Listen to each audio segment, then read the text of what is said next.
పేరు భవాని. నేను 8వ తరగతి చదువుతున్నాను. ఈరోజు నేను చెప్పబోయేది స్వామి వివేకానంద చికాగో సమావేశానికి వెళ్ళి మాట్లాడింది. My dear sisters and brothers of America, వివిధ దేశాల మతాల ప్రతినిధుల ఆధ్యాత్మిక భావజాల కెరటాలకు వేదికనిచ్చిన ఓ చికాగో నగరమా, నీకు నా ప్రథమ నమస్కారం. సర్వమతాలకు సకల ధర్మాలకు తల్లి అనదగ్గ నా సనాతన హైందవ ధర్మం పేరిట మీకు నా అభినందనలు, అభివందనలు. నా దేశం పవిత్ర భూమి, పుణ్యభూమి, కర్మభూమి, ధర్మభూమి, భారత భూమి. ఓ పక్క పరమతస్థులు మా ఆలయాలను కొల్లగొడుతుంటే ఒక చేతితో క్షమించి మరొక చేతితో హక్కున చేర్చుకున్న సహనశీల దేశం నాది అని తెలియజేయడానికి గర్విస్తున్నాను. తండ్రి మాట కోసం సమస్త రాజ్యాన్ని పరిత్యజించి 14 ఏళ్లు అడవుల పాలైన శ్రీరాముని కన్నా ధార్మిక దేశం నాది అని తెలియజేయడానికి గర్విస్తున్నాను. సత్యవాకుకు కట్టుబడి కాటి కాపరిగా మారిన పశ్చాత్తాపం చెందని చక్రవర్తి గల సౌశీల్య దేశం నాది అని తెలియజేయడానికి గర్విస్తున్నాను.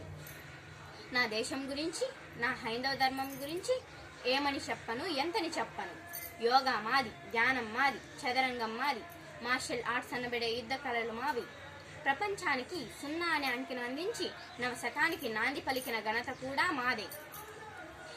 మొట్టమొదటిసారిగా 20 శతాబ్దాలకు పూర్వమే మొట్టమొదట శస్త్రచికిత్స చేసిన సుస్థితుడు మావాడే. రైట్ బ్రదర్స్ కన్నా ముందే పుష్పక విమానాన్ని కనుగొన్న భరద్వాజ మహర్షి మావాడే. న్యూటన్ కన్నా పూర్వమే గురుత్వాకర్షణ సిద్ధాంతాన్ని ప్రతిపాదించిన బ్రహ్మగుప్తుడు మావాడే.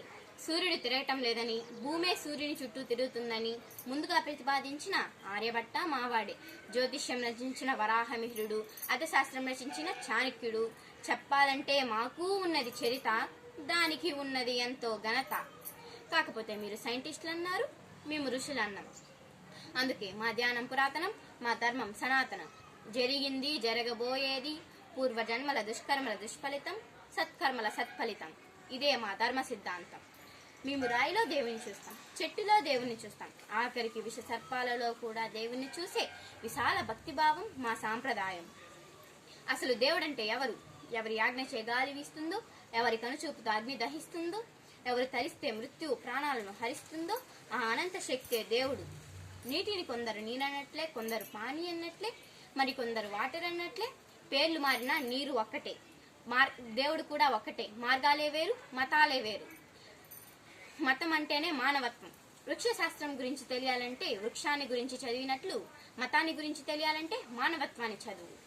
మతం మనశ్శాంతినివ్వాలి, లోక కళ్యాణానికి దారి తీయాలి. ఈ దేశ జాతీయ సమైక్యత వెల్లివిరియాలంటే ముందు పరమత సహనాన్ని పాటించాలి.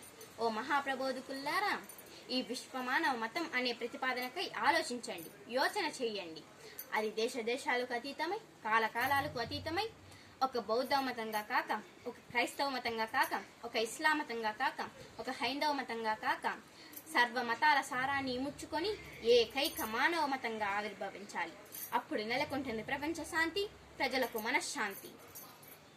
ఓ మహాప్రబోధకుల్లారా, ఈ సర్వమత సభ సాకారమై ఘన విజయమై ఏదో ఒక కాలాన, ఏదో ఒక రోజున సహకారం, కారుణ్యం, ఆత్మీయత, పవిత్రత అన్ని మతాల పతాకాలపై సువర్ణాక్షరాలతో లిఖించబడే రోజు వస్తుందని మా గురుదేవులు రామకృష్ణ పరమహంసను స్మరిస్తూ ఉత్తిష్టత, జాగృత, నిబద్ధత.